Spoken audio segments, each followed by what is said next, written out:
can you please tell me if my voice is clear? Yes. Yes. It is clear. That's great.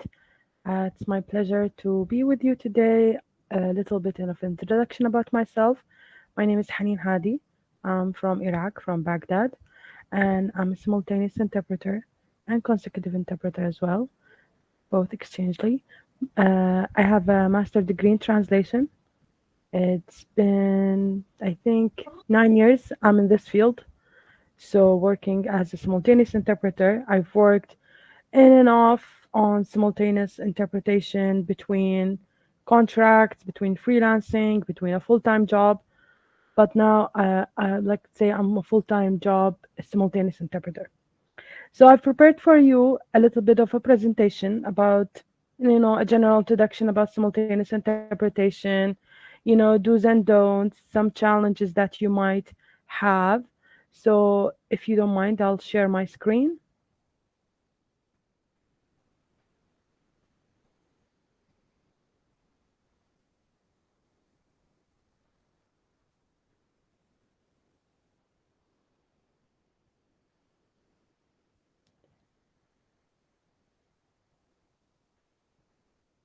Can you see my screen?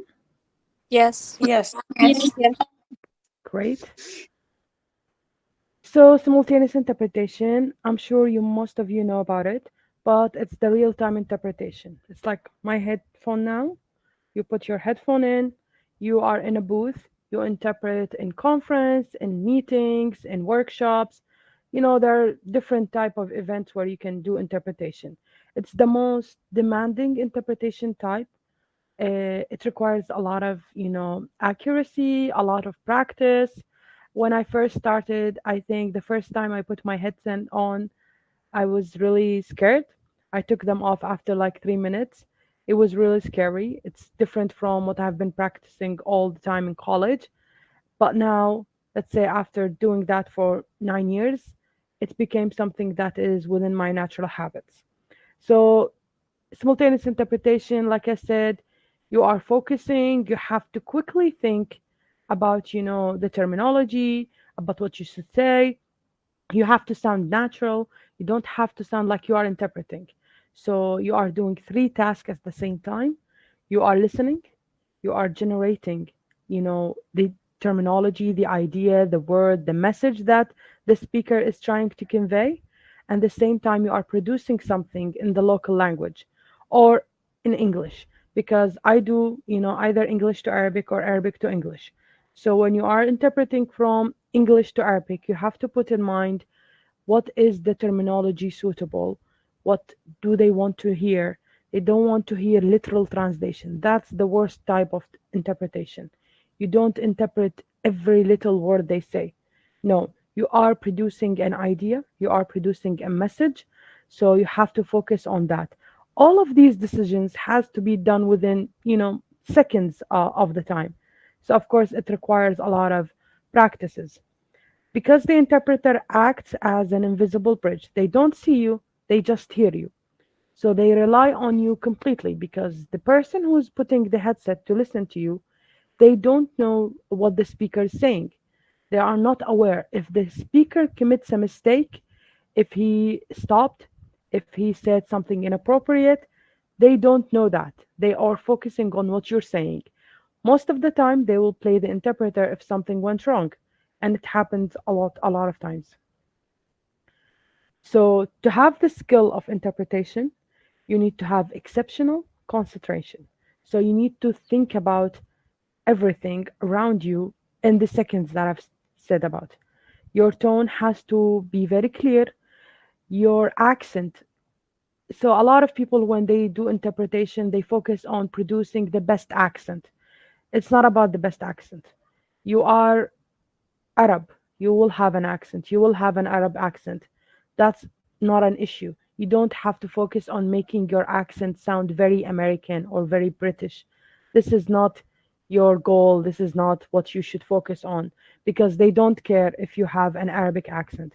They don't care if you have Egyptian, Iraqi accent. They care about the real good, clear pronunciation. So don't focus on making the word sound very American, because I've seen that with a lot of interpreters. They focus on how they pronounce the word in a certain way, and instead of focusing on, the letters, how they will come out very clear, very, noticeable, very recognizable. Because many, occasions, most of my interpretation, I've interpreted for people who are not native English speaker, like French, Italian.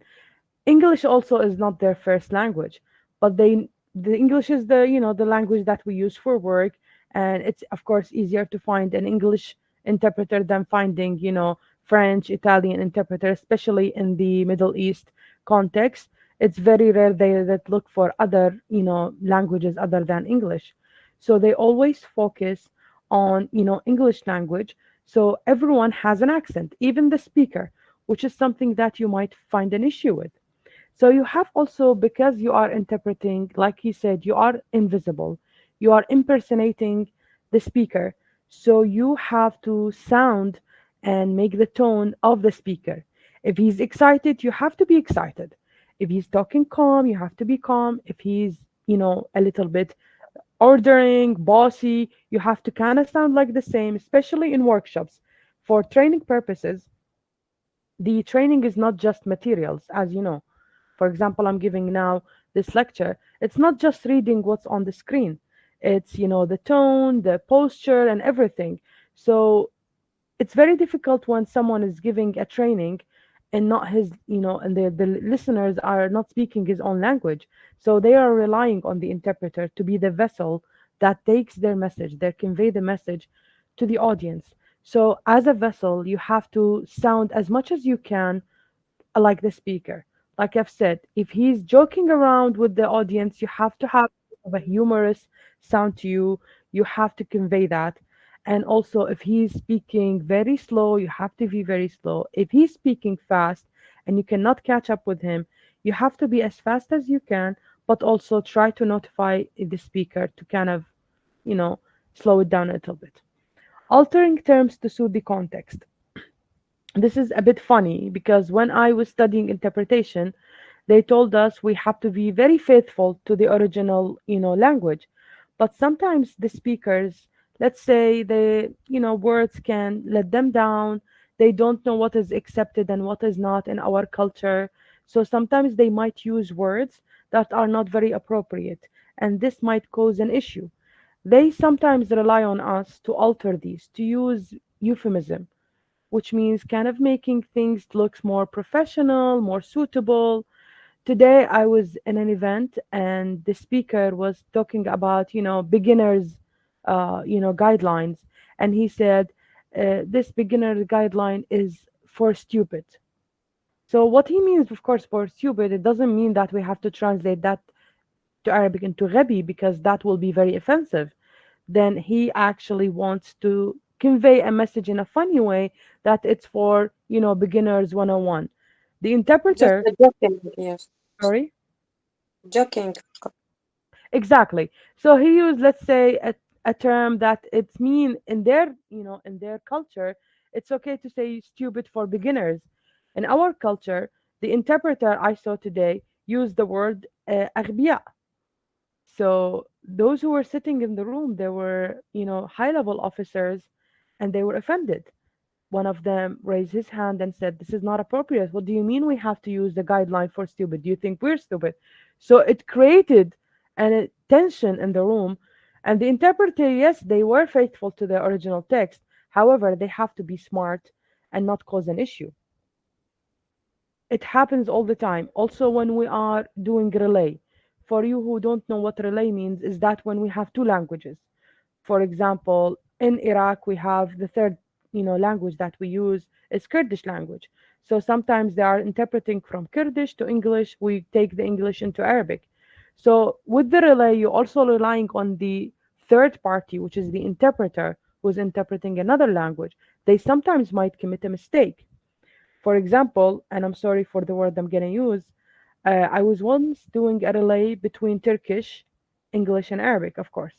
So the translator, the interpreter at that time, used a very offensive word.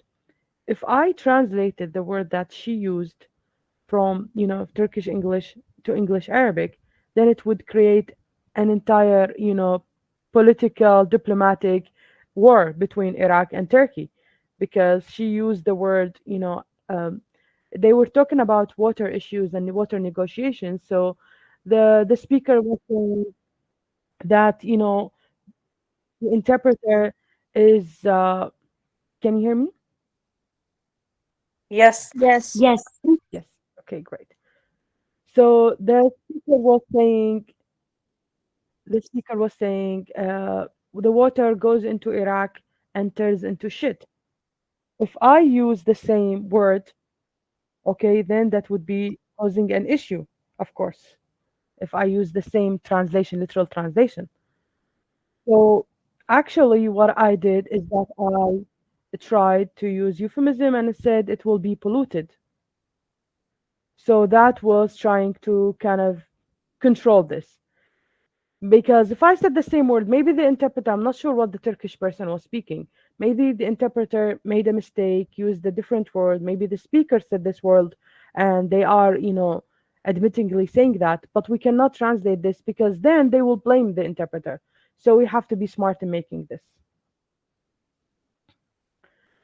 So for the do's and don'ts, so the do's is things that you have to do for, a hand beforehand when you are doing interpretation.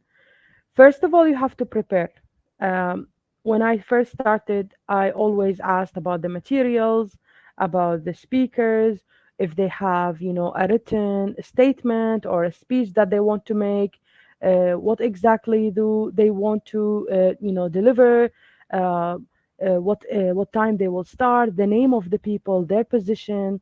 This is very important. You have to put this because they will repeat sometimes positions, sometimes departments, sometimes directorate, ministries. You have to be aware who is gonna be there, who's speaking, what they are, where their positions. The worst part, I think, in starting of any workshop or any conference is when they do a tour around the table. Is that when they give the mic to everyone to introduce themselves and they speak very fast. They would say, "Oh, my name is Ahmed. I'm not from the department," and they close it. You don't have even, enough time to try to remember what department they said or exactly where do they work or what is their position. So what actually happens is that they try to kind of force, quickly how what they want to, make things happen, or they pronounce their names or how they pronounce their own, department. So if you are prepared, you get the agenda ahead of time. You asked about who will be speaking, the name of the people, especially if they are, foreigners. Sometimes they have a bit of a difficult name to pronounce. So you have to kind of practice because it would be also embarrassing if you speak, say their name and it's completely wrong and they will have to interrupt in order to get you to, say the right name. So actually, you have to, sorry, I have to answer this. So you have to practice their names, know their names, and also, try to look for speakers. So sometimes if you are going to a conference and there are some well-known figures in the conference, for example, a certain minister, a certain UN representative, a certain, figure, president, especially if they are not, from your own country, from a different country, if they are from, countries where they will have a bit of a heavy accent, it's okay for you to go to YouTube, which I used to do before, and I write the name of the speaker. So I familiarize myself with their accent, with the way they speak, with the terminology they use. This will be very helpful, especially in your beginnings, because then we'll get used to it. Because that will be very difficult for you to put your headset on and someone start to speak a very difficult, language, very different accent. Especially, I find this is very, challenging with Asians. They have a bit of a very thick English accent where the words that you normally know, it's completely pronounced different by them. So you really need to practice that a little bit, even if not the person themselves, but let's say from which country they are. Try to kind of listen on YouTube for a couple of minutes, someone from the same country, what they are using when they're speaking English, of course, what exactly, the way they pronounce certain words, because we always find issues with that. So, of course, you have to stay hydrated. This is very important. I always put 3, 4, 5 bottles of water with me because we speak a lot and we speak very fast, and we have to always stay hydrated. Otherwise, you will have a strong headache and you will not be able to proceed. You have to also maintain the coordination with your booth partner. For simultaneous interpretation, as you know, you will have to have two interpreters with you because each interpreter should, interpret for 30 minutes, maybe a little bit less, maybe a little bit more, but try not to do interpretation more than an hour. I say that, and I sometimes do interpretation alone for 2 hours, but that's only in certain, cases where, for example, the other interpreter couldn't make it, or they had an issue, or, the organization, because of the confidentiality, they refuse to add someone else that they don't know. But usually in a booth, in simultaneous interpretation, there will be two interpreters, and two interpreters will, take roles in between them, usually 30 minutes each. So you have to coordinate how you will hand off the headset to the other interpreter. That's very important. You don't want to, take the interpreter's, headset and snatch it out of their head. That's very rude. That's harmful. And also, if they are looking at you, it will be very impolite. And also to make sure that the transition is seamlessly, smooth. So if the speaker finishes a sentence, that's your, opportunity to take the headset, give it to the other interpreter. You have to coordinate with them that they're already there for you. We always recommend that the other interpreter, the second interpreter, even if they are not interpreting, that they sit next to you. They have a very important role of supporting you. If there is a terminology that appeared or has been being repeated a lot of times and you don't know them, the other interpreter will help you, Google it, will help look for it, will help write down the translation. If you forgot certain thing, if you got, like, for example, a cough and you need someone to take over, if you received an important call, for example, if you felt unwell, for all of these reasons, the second interpreter has to be next to you. Unless they are on a, bathroom break or they're taking a break, they have to be next to you to help you in such cases. Of course, you have to be calm. You don't rush. You don't shout. I've seen a lot of interpreters, they panic because, they don't know the terminology, or sometimes you are interpreting a fight, a literal fight. In a lot of these events, a lot of these workshops, people argue among them. When they argue, they talk over each other, they shout. So the interpreter, of course, engage in this, scene and start shouting with them, or start to kind of get nervous, or very, has a very stressful voice. This is something, of course, not accepted. You have to always be calm. If more than one people is speaking, use your mic and say, please, each speaks on their turn. Otherwise, we cannot help you interpret. We use this all the time. Sometimes I have to put my headset off and I leave the booth and I go to the trainer or the speaker or who's ever responsible, and I say, please give them a note that they are speaking over each other. We cannot interpret that.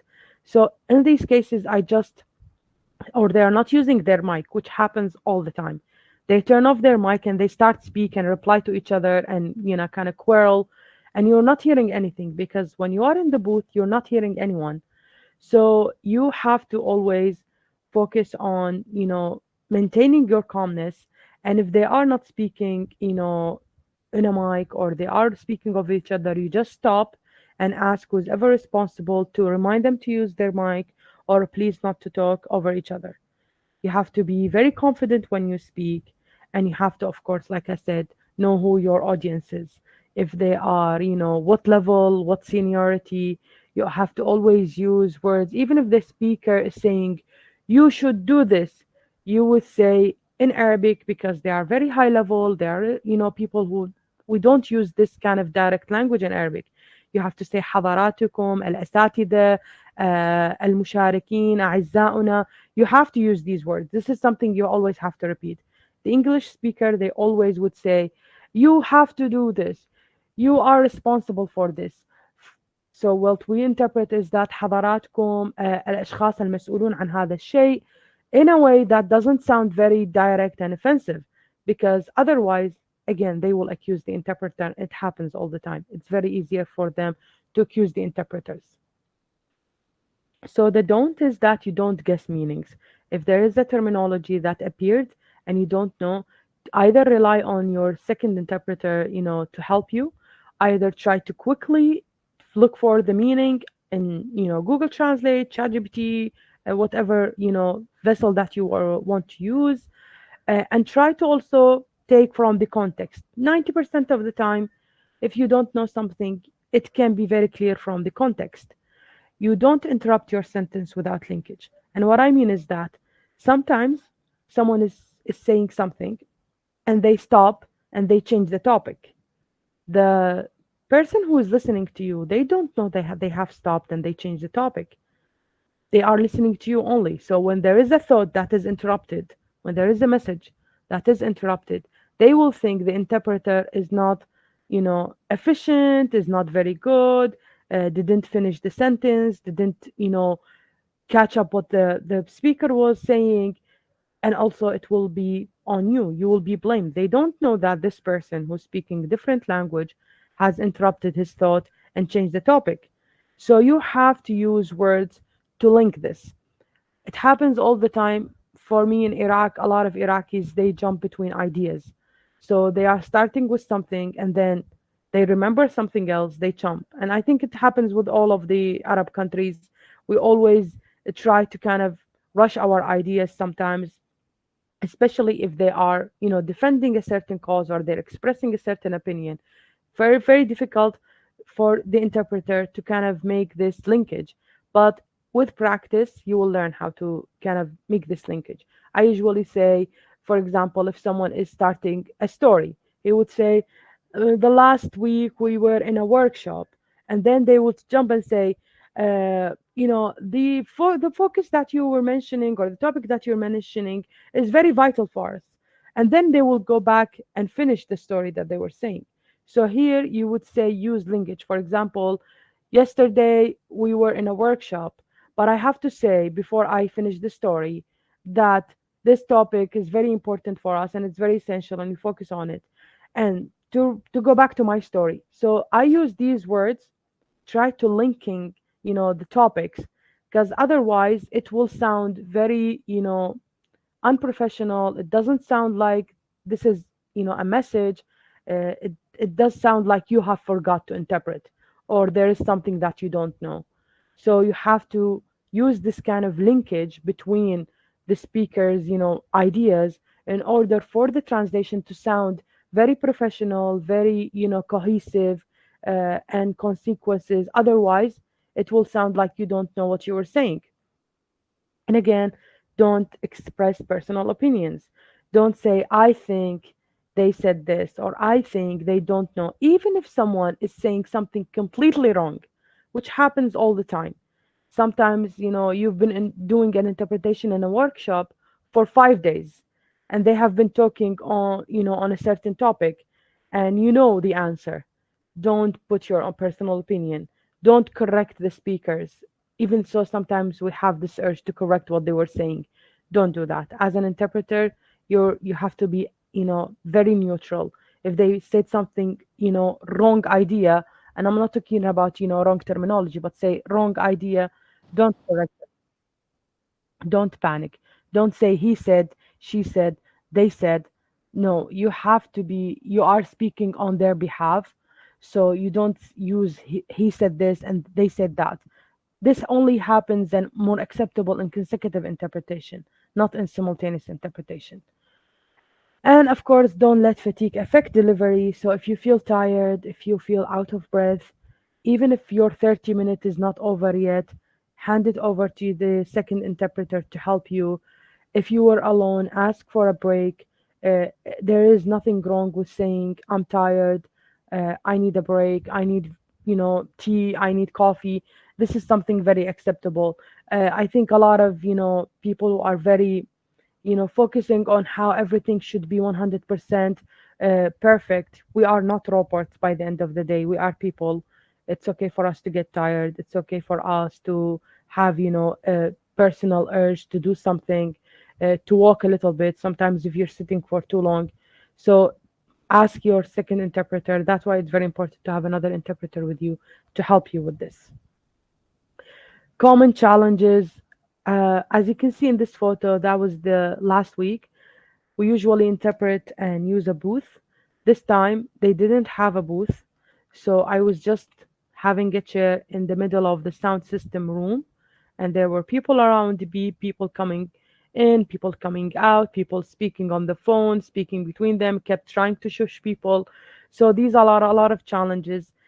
Audio and poor equipment, poor, logistic preparation is something that you will see all the time. The real world is very different from the ideal world where we have a booth, very perfect audio system. You will suffer a lot. Sometimes you will barely hear what they were saying. Uh, Even though it's not your fault, but you have to adapt. You have to kind of focus on. In here, I was putting myself in, isolation mood. Let's say, I try to focus exactly on what they were saying and not to focus on the noise around me. And of course, that will be more tiring because it will require you to focus even, extra than your normal focus because everything around you might affect you. Uh, as you can see here, I put only one headset, so only on one side, because I always like to listen to myself. This is very important, and I found that this is very helpful. When you're putting two headset on you will only listen to what the speakers are saying instead of listening a little bit to what you're saying. It will help you if you listen to what you say. Just like, singers, they always have headset to listen to what they say or how they sing, because then they will come to the realization of what exactly is coming out of their mouth. This will help you to make, clear, cohesive sentences, clear messages, to focus on your pace, because sometimes you might be in your head with the speaker going exactly as they are going very fast. You are, using a lot of because of the voice in your head. So you have to listen to yourself. Try as much as you can not to do because that will sound very unprofessional. It sounds like the interpreter is trying to grasp a meaning or grasp a terminology, looking in, in the air, trying to find something. So it's best that you listen to yourself, try to see how your voice is sounding, how the sentences you're saying are kind of going in the same flow of the topic. So, of course, this will not happen if you're practicing. Like I said, search the topics. As you can see in this image here, I was interpreting, something related to, agriculture. And suddenly I found myself speaking, formulas, numbers, equations, and I'm very bad at mathematics. I always people who speak language or are good at languages, they're bad at mathematics. So if I kind of search a little bit, I would know how to, familiarize myself with the equations they were speaking about. But of course, it passed, smoothly. But it's very important that you search. They search the topics and divide and conquer. So, for example, if the second interpreter who's helping you or she's helping you, they are more familiar with the certain topic of, the workshop. Let's say you are very good with, terminologies related to human rights, and they are very good with terminologies related to military. Divide and conquer. When you receive the agenda in the morning or beforehand, say, look, I'll interpret this part, you'll interpret this part. I think you are more comfortable with this part. That would be very helpful. And with numbers, you always have to use a pen and paper. Don't rely on memory with number, it will fail you. From experience, it's horrible to rely on your memory because you will mix the whole number. And a lot of these times, these numbers are crucial to the interpretation, and you have to share the numbers exactly as they said. And like I said, utilize your agenda, try to find out, what exactly they're talking about uh, ahead of time. If you are not familiar with a certain sector, let's say agriculture, let's say environmental, history, uh, search, materials or terminologies that are common in this sector to help you. Test yourself. This is something that you have to always do at your beginning. Always try to find, YouTube videos of speakers, conferences, workshops, and record yourself. Put your headset at home, put your phone, listen to that from, for example, your laptop, and then record yourself and then listen to yourself. That's something I always used to do. I was also trying to practice, the speed. So at beginning, when I was studying my master's, I used to interpret rap songs. Of course, rap songs are not something that it's easily to interpret, but I was trying to familiarize myself with the speed because a lot of time the speakers they don't have a lot of time, so they quickly try to rush the ideas, rush things. So then you'll find yourself speaking on like turbo, just the. And then of course this is very tiring, so you have to also practice on how you can adjust your speed. So always in your beginning, found good speech, conference, topic, and record yourself and listen to yourself. I would have loved if I would do testing, but it's very difficult to do testing of simultaneous interpretation, online and also on Google Meet.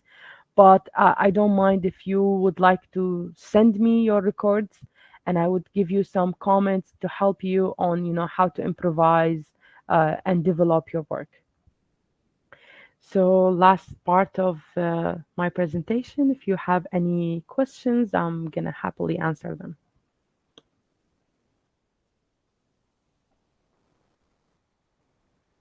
Thank you, Doctor. Ma-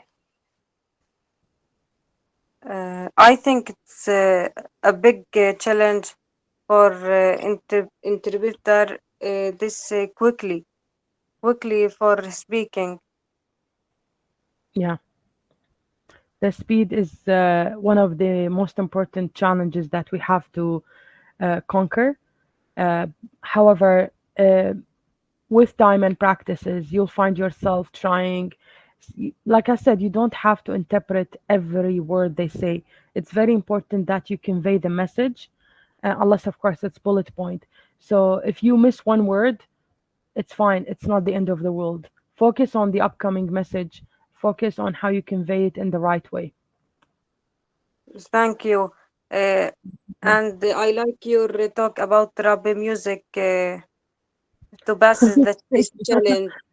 It's Yes, very to pass. important. I think it's the most Yes, extreme way to practice is to try to interpret to Eminem, for example, because very quick. However, it will really help yes, you learn how to quickly grasp an idea and then produce yes. interpretation.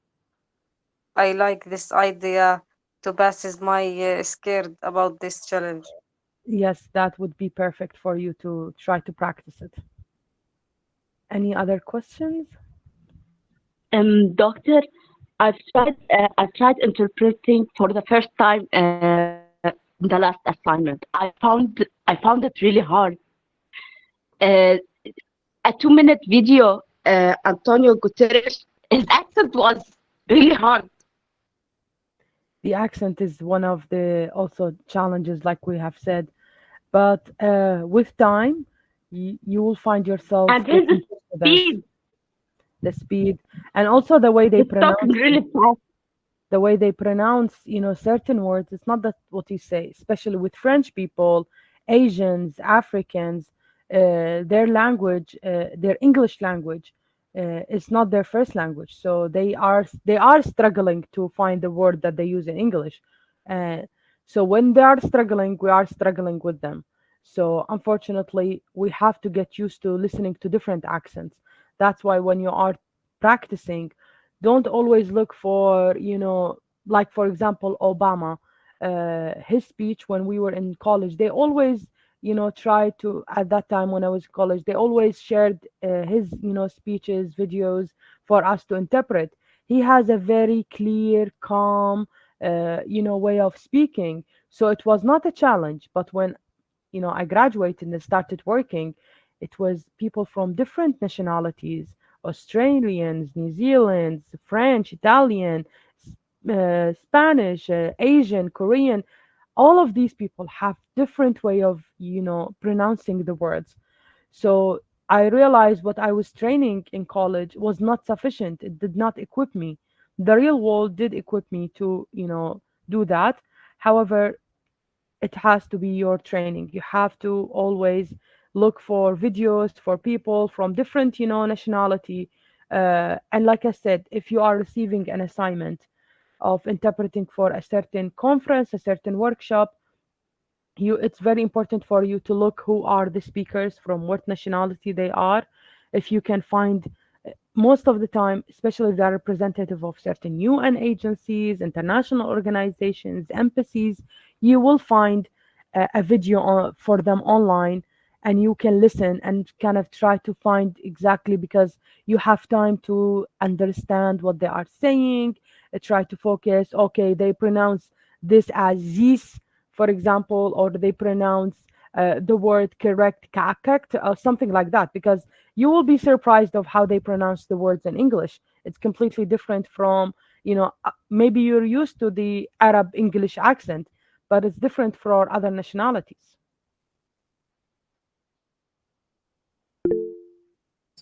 I have a question. Okay, of course. Go ahead, Yasmin. Good evening, teacher. I want to ask you just about not always with interpreting in politic translation. Sometimes we use it in tourist translation, but how we can interpreting for people who speak in a special dialect? Sometimes you need to explain idea it's not exist in the other culture. How we Yes. can translate it as fast as we want to interpret it? So for this, thank you for this question. It's great because also it's one of the things that always occur. There are things related to their culture and there are things related to our culture that it does not exist in their culture. So we don't have the right, terminology for it. Especially, like you said, in tourist interpretation, you are interpreting certain habits that we have in our culture, certain ceremonies. Always use the word, do it, transliterate. So the word, for example, we have mahar. Use the word mahar and then explain what mahar means. This is, of course, something you can do if you are doing consecutive interpretation. With simultaneous interpretation, it's very difficult because you don't have enough time. So, for example, if we have a certain occasion uh, and ceremony that we celebrate in our world, so we'll just say the same exact celebration. For example, Eid, say Eid holiday, which is a holiday celebrated here, and finish, continue, because if you stop, then the other speaker is already moved to another topic. But when you are doing consecutive interpretation, use the same word, do it transliterate to it. So use the same word in Arabic and then explain the meaning. That would be very helpful, especially if you are aware. So that's why you have to be aware of, everything related to your country. If it's something that it's in the other country, so the speaker said something, an occasion, a ceremony, a habit that they have, uh, just use the same word and don't focus on interpreting, the meaning. Unless it's consecutive, then you can ask the speaker, what does this occasion means? And then they will translate that to you, and then you have to translate that back. That's the only way you can deal with this.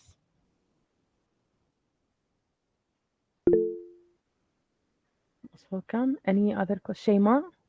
Can I ask you, please? Yes. May I ask you, doctor? Can I start? You're sorry, Marwa, we have Shema raised her hand first. Go ahead.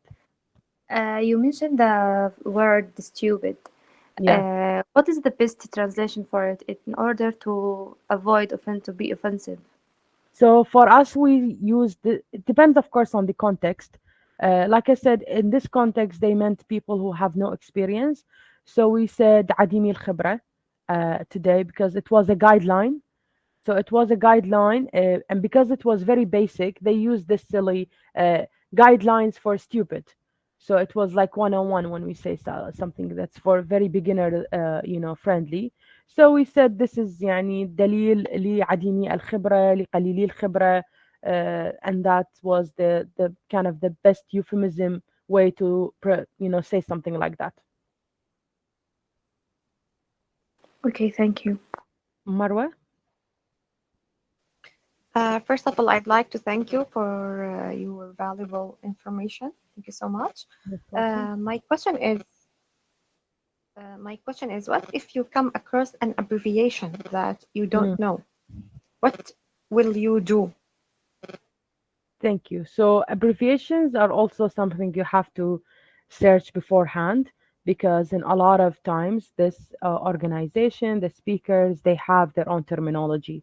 For example, UN, agencies and offices, they always have abbreviations for everything. We have abbreviations for, the ministries, for the entities, for positions. So you have to familiarize yourself with abbreviations used in the context that you're interpreting. And most of the time, if you don't have enough time to search it, uh, just say the abbreviation as it is. For example, if you are interpreting and they say, we will go to Amodi, you would just say, سوف نذهب إلى أمودي. Try at this time to look what Amodi means here. Ask someone, try to, use your phone. But if you don't know or you cannot find quickly, just use the same terminology. 90% of the time, the people who are listening, they are from the same context, so they know the abbreviations. A lot of time, people use the English abbreviations rather than using, the Arabic abbreviations, the Arabic terminology. For example, in Iraq, we say MOLSA, which is Ministry of Labor and Social Affairs. Everyone is used to say MOLSA. Even the people working in the ministry who are Iraqis, they use MOLSA because it's easier. They got used to it. So if you don't know what MOLSA means, just say MOLSA and they will understand it. Thank you, but what if you come across a difficult terminology? Like you don't have time while translating simultaneously Like to I look said, for because you don't or have to Google time, it. you don't have time, just say it like it is. Use the same terminology. Especially, for example, in medical field, they have a lot of very difficult terminology and long, and you cannot even write them quickly in Google to find them out. Use the same word that is in English because then 90% of the time they know what it means. And if then someone asked, then they will raise their hand after the speaker is finished and say, what do you mean by this? And then you will have enough time to explain or ask, the speakers, can you clarify exactly what does this mean? Thank you so much, Doctor. Most welcome. Who do we have? Leah? I'm sorry, because I think it doesn't show exactly everyone who has raised their hand. Yes, yes. Doctor, I wanted to ask you if there's any sources you highly recommend or any website you wish you had none before. Unfortunately, I didn't find any website that helps me to understand everything, but I highly rely on LinkedIn.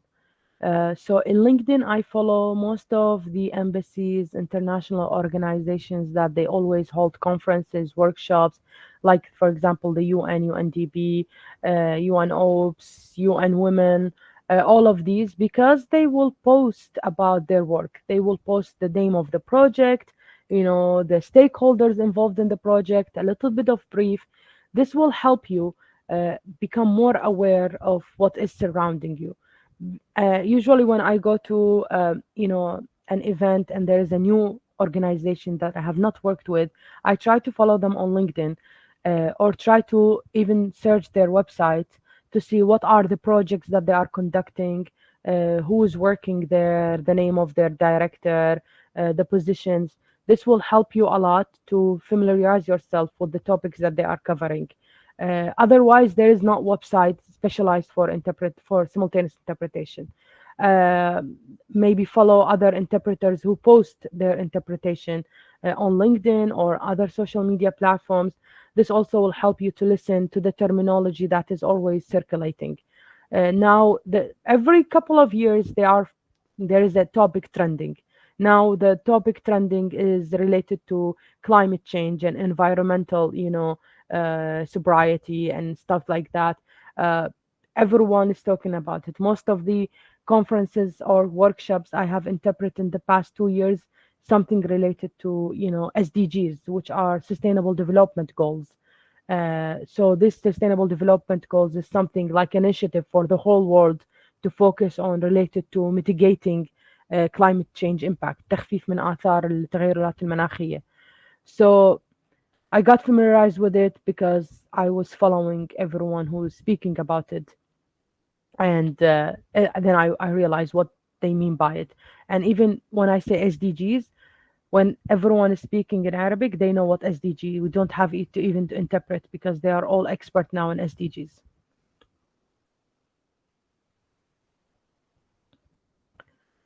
Who else do we have? Do we have more questions? Yes, I do have two Yes, questions. sure. First, I'd like to thank you for this informative presentation. That was really informative and enlightening. My question is about interpreting the GZ, especially, with these vocabs that are used by the new generation,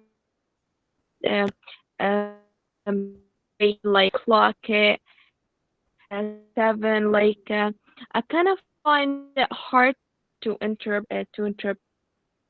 I'm sorry, your voice is not very clear. It kept coming in and off.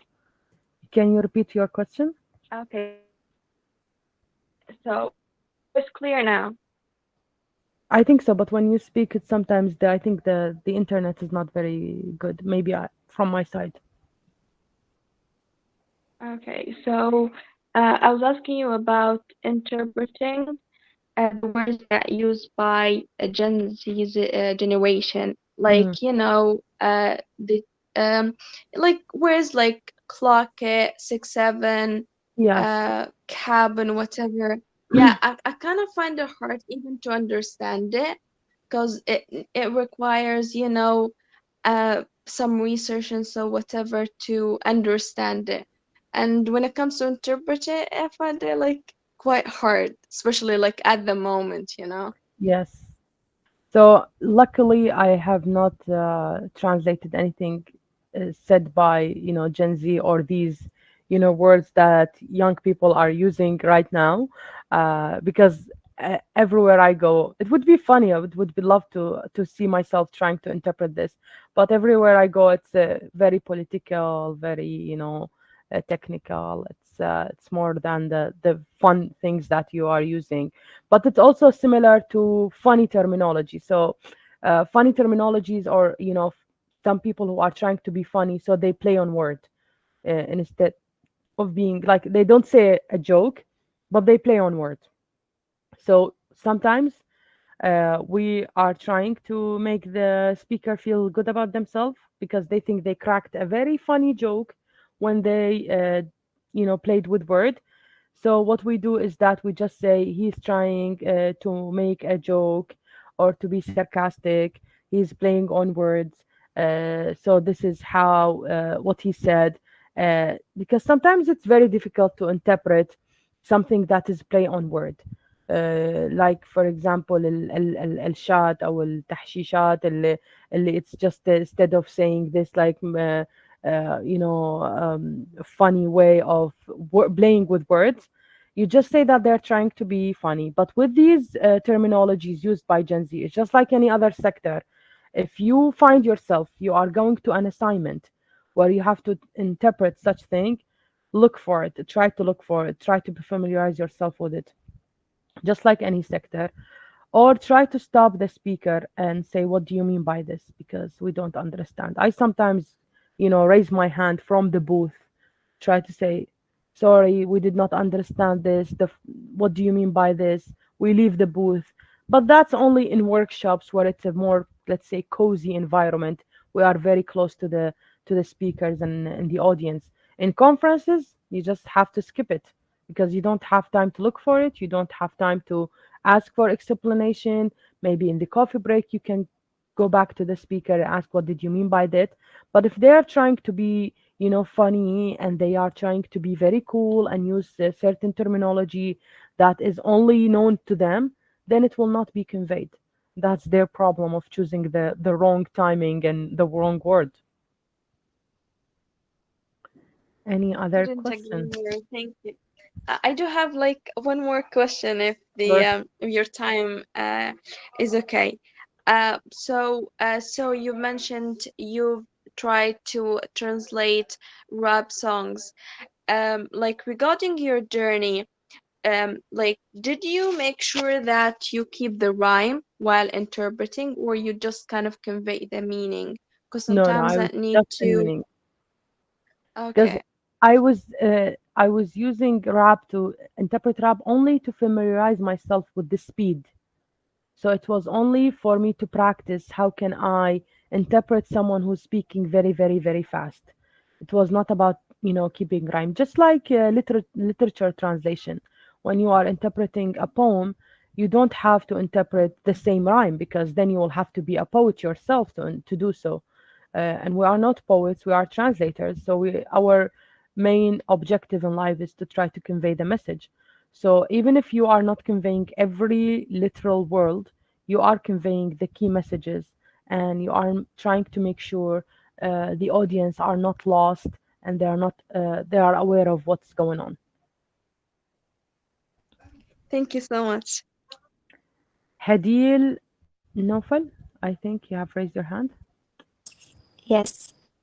Go ahead. Firstly, thank you for this fruitful explanation. I want to ask a question. Do you get an idea before the topic, about the topic before you interrupt, or you listen to it the first time when you are interrupted?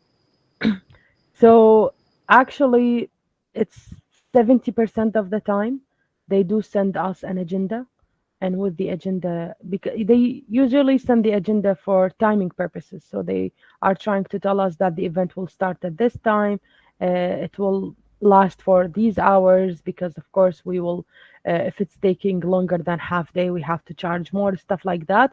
But always I ask for an agenda from the organization or the translation company I'm working with, and then I try to familiarize myself with the topic. It happens 90% of the times, but in 10% of the time, let's say, they just tell me this is an event for example, UN women. So I know the topic will be about women, women empowerment, women rights, something related to these aspects. So from sometimes the name of the organization, uh, you would know. Sometimes they will just say it's a conference for a certain ministry, so you would know their specialization. But yes, 90% of the time they do send us the agenda. Sometimes they send us the PowerPoint presentations, which is the best thing that they can do, because then you will familiarize yourself with everything. But of course, hopefully, all of you will be excellent interpreters in the future. Then you will be used to it. You will practice. You will not even need to know the topic ahead of the time. Yes, thank you. I have another question. Sure. How do you deal with very technical terminological or the specialized terminology? So, like I said, for technical terms and specialized terminology, like I said, you have to familiarize yourself with the topic. In many times, you get an idea about these terminologies. Sometimes if you are interpreting for a very technical in a technical workshop, I do ask them about the terminology. They do provide us with kind of context that they use, because it's different from department to another, from ministry to another. They do use different terminology. uh, I think a year ago, I was interpreting in a meeting. So it was a high level meeting. It was not simultaneous, it was consecutive. So I was sitting uh, among the speakers and the main trainers, and they were talking about certain irrigation methods, طرق ري حديثة. So they were using very technical terms. I'm not expert in, irrigation or agriculture or these things. So they used the hydroponic, aquaponic. So I was like, I said the same words because I didn't know them.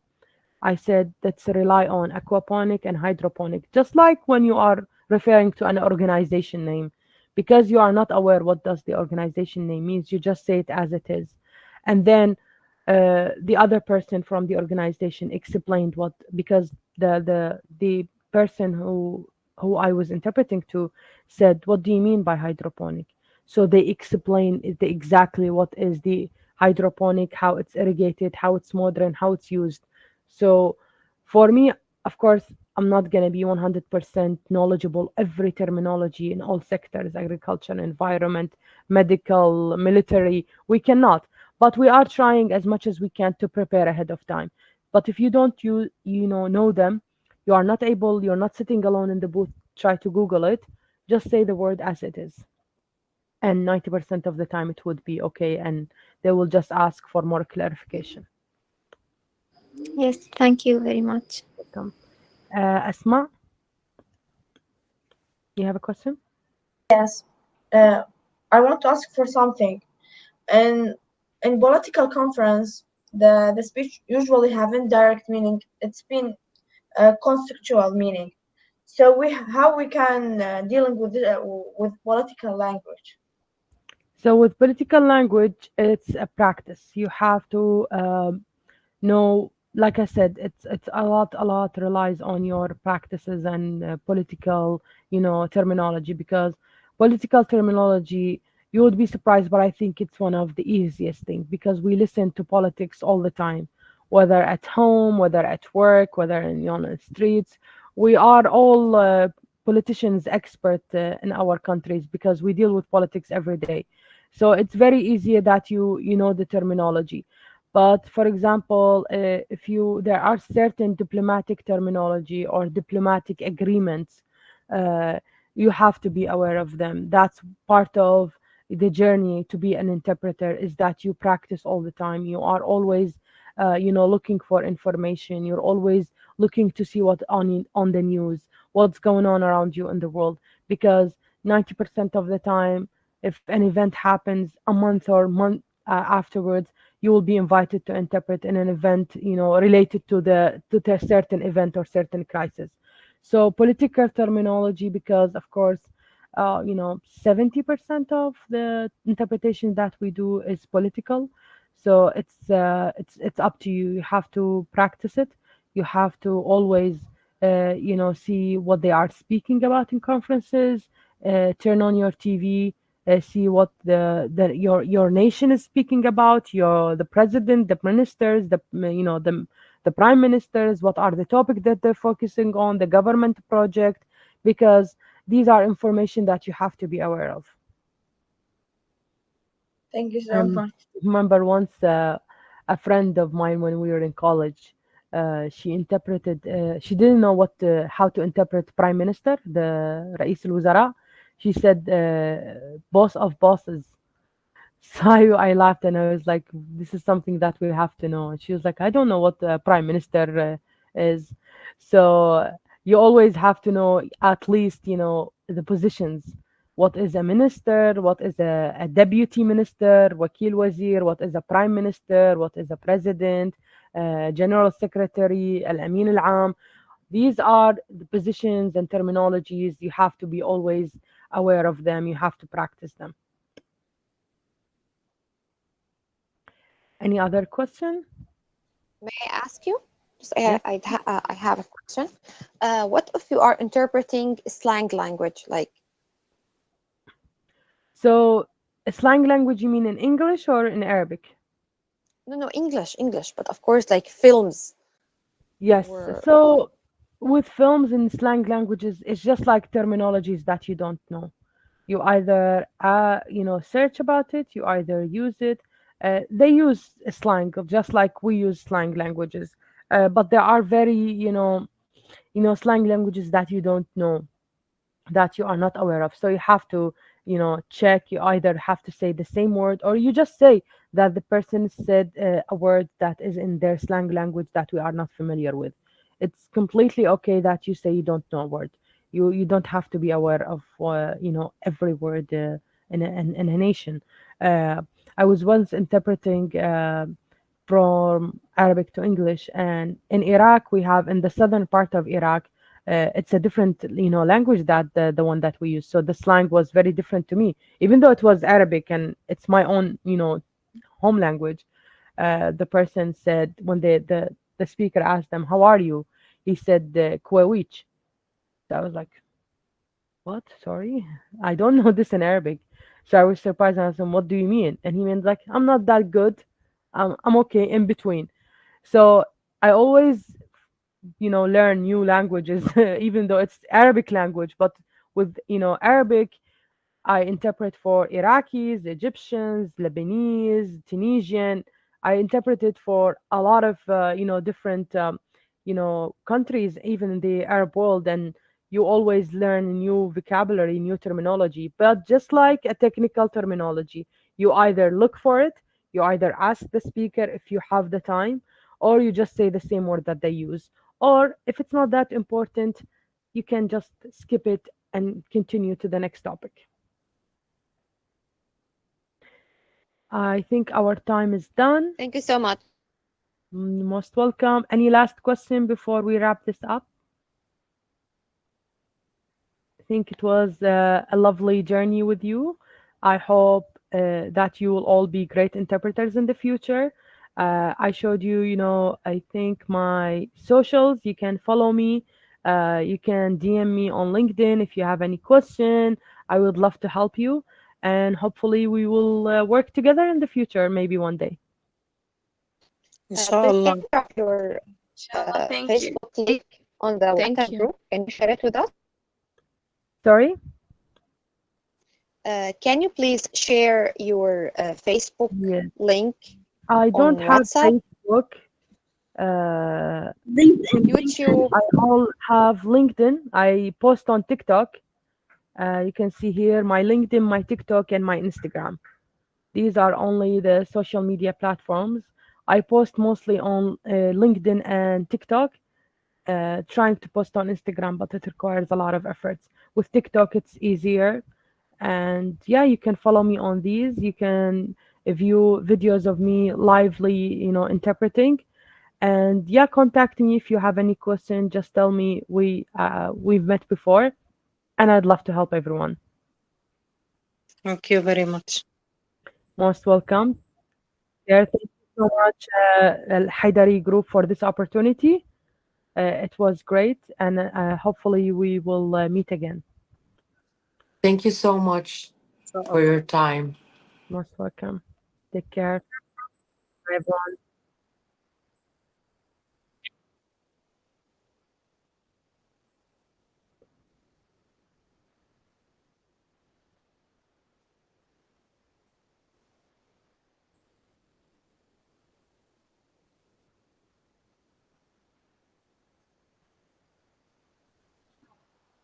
Allah.